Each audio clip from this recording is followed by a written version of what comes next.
Bé, a veure, esteu parlant amb la Maria Guas, que no tinc gaire clar qui és, i parlar d'una mateixa en tercera persona sempre és estrany i curiós, però sí crec que alguna cosa puc aportar en aquesta peça audiovisual que esteu presentant.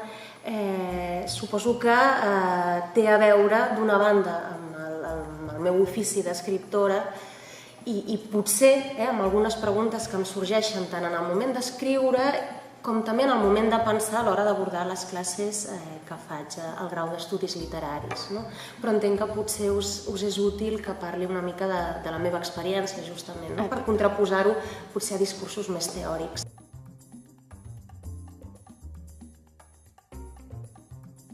Aquesta pregunta és molt àmplia i dependrà molt de com ho viu cada persona i del camí que ha fet cada persona. És cert que jo he estat molt afortunada perquè, malgrat haver escrit 3 novel·les que no eren fàcils d'encaixar en el mercat editorial, he trobat sempre editors que hi han apostat amb molt d'entusiasme, tot i saber que no hi guanyarien gaire, diguéssim. I per tant segurament moltes penúries que han hagut de passar amb molts escriptors no les he passat. Les penúries econòmiques sí, aquestes sempre, però aquestes ja les deixo al marge, però diguéssim sempre m'he sentit molt acollida i s'ha respectat molt els textos, els meus textos, però si em pregunteu per la qüestió específica de si per ser dona, si per ser escriptora he pogut percebre diferències pel que fa al tracte, sí que és veritat que diria que en el meu cas són petites, són subtils, però hi són, i suposo que tots les podem identificar. Per exemple, és curiós, jo també ho he viscut, com quan apareix una autora sempre se la compara amb altres autores, que no passa res, evidentment, però és curiós com si en algun moment se la compara amb un altre autor, sempre s'ha d'acabar especificant. És com, m'ho invento, jo què sé, a mi que m'agrada molt Simenon, és com Simenon en dona, que dius, no caldria, és com Simenon, i de fet, si ens hi fixem, poques vegades també als autors homes se'ls hi busca un llinatge femení. Per tant, no sé si és una qüestió en aquest cas de masclisme, però sí aquesta insistència sempre en la dualitat.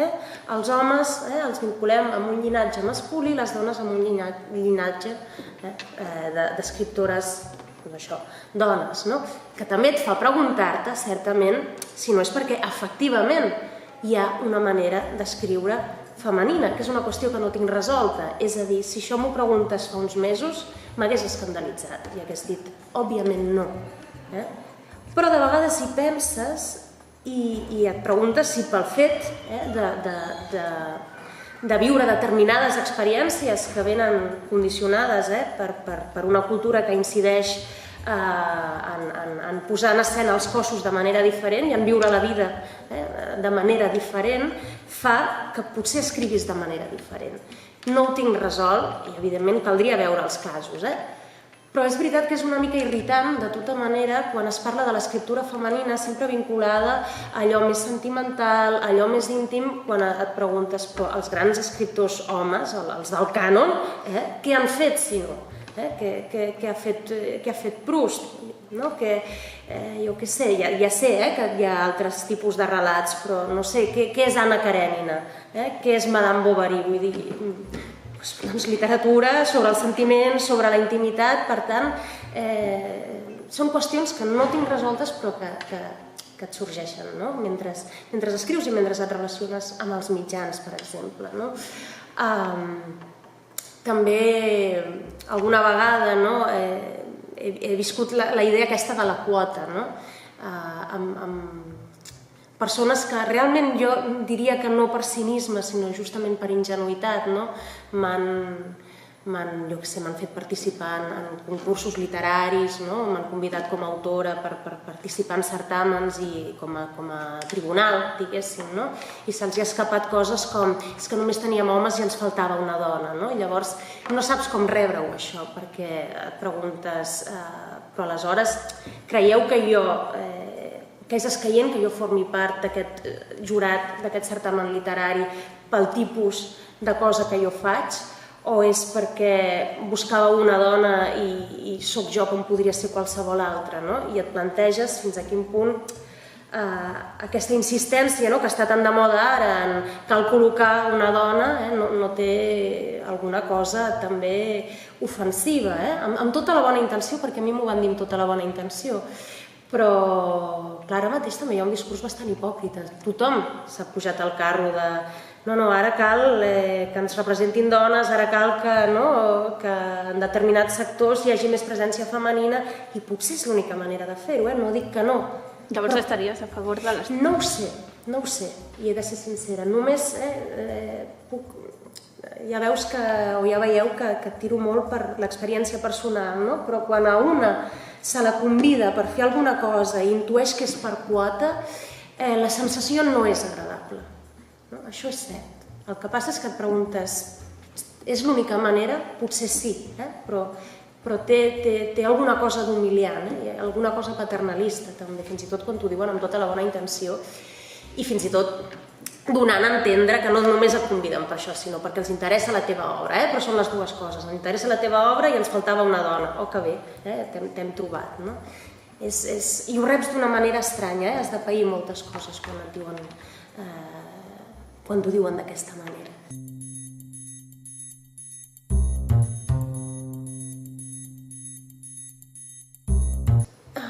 No sé si tant anècdotes pel que fa a com m'han tractat, jo què sé, els mitjans o col·legues de professió, que la veritat és que més enllà d'aquest sempre intentar diferenciar què és l'escriptura femenina, què és l'escriptura masculina, no he notat mai cap actitud despectiva ni paternalista més enllà d'aquesta anècdota que explicava de les quotes. Però, per exemple, sí que m'han sorgit molts dubtes a l'hora d'escriure. Més que dubtes, qüestions que tenen a veure amb la representació que no sé si també es qüestionen altres escriptores o escriptors fins i tot. Què vull dir amb això? Coses molt concretes. Per exemple, m'he adonat que tinc certes dificultats o sempre em sorgeixen molts dubtes quan vull representar un cos masculí. És una idea que m'obsessiona i que de vegades deixo caure a les classes. Perquè com que siguem homes o dones, independentment de cap a on es dirigeixin els nostres desitjos en la nostra vida personal,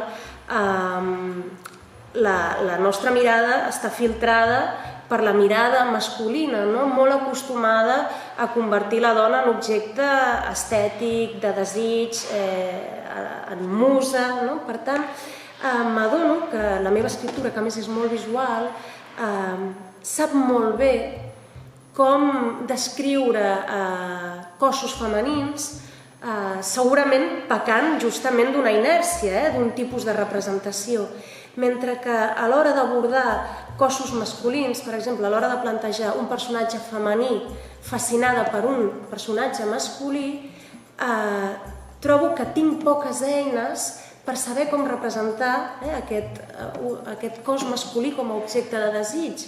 Probablement també per mancances meves en el sentit que clar que s'ha fet i clar que hi ha una tradició de representar els cossos masculins, però potser no està tan a l'abast i cal esforçar-s'hi més, cal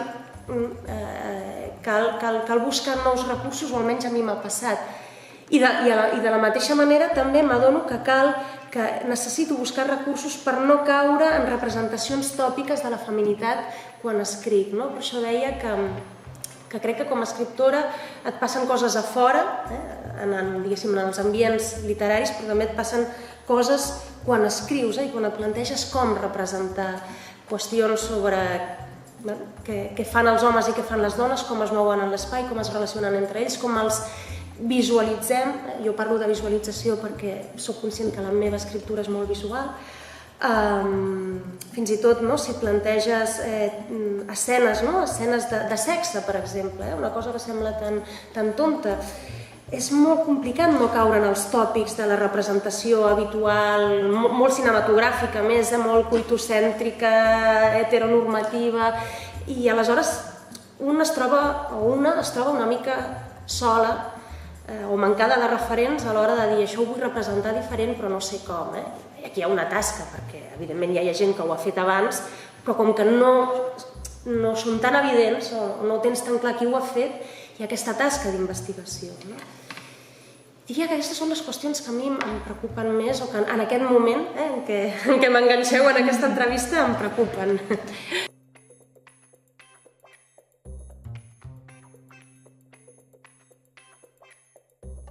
També per la meva experiència potser afortunada, que potser se surt de la norma i que altres escriptores s'han trobat en situacions més complicades, però jo segueixo pensant en el tema de la representació.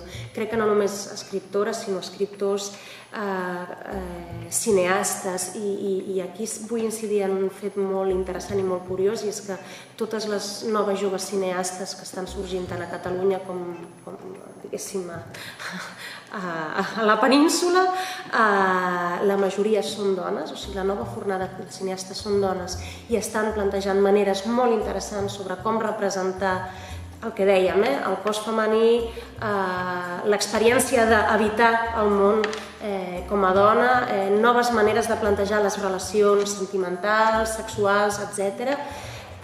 Molt interessant. I per tant crec que la feina justament està aquí, en buscar noves maneres de representar a través dels mitjans de comunicació, a través de qualsevol tipus d'expressió artística, a través també de la docència, a través del pensament, a les aules, perquè tota la resta de qüestions més tipus quotes, més que venen més de dalt, més imposades, segurament també són necessàries, però no incideixen en allò més subtil, que és sempre el més difícil de trencar, quan es parla dels micromasclismes. I jo crec que això té molt a veure amb com ens posem en escena tots nosaltres, tant en la vida diària com en la ficció. I per tant, tots aquells que podem incidir d'alguna manera en la representació, hem de buscar noves maneres de representar totes aquestes qüestions, i potser aquí és on hi ha la feina grossa. Moltíssimes gràcies, Maria. De res, a vosaltres.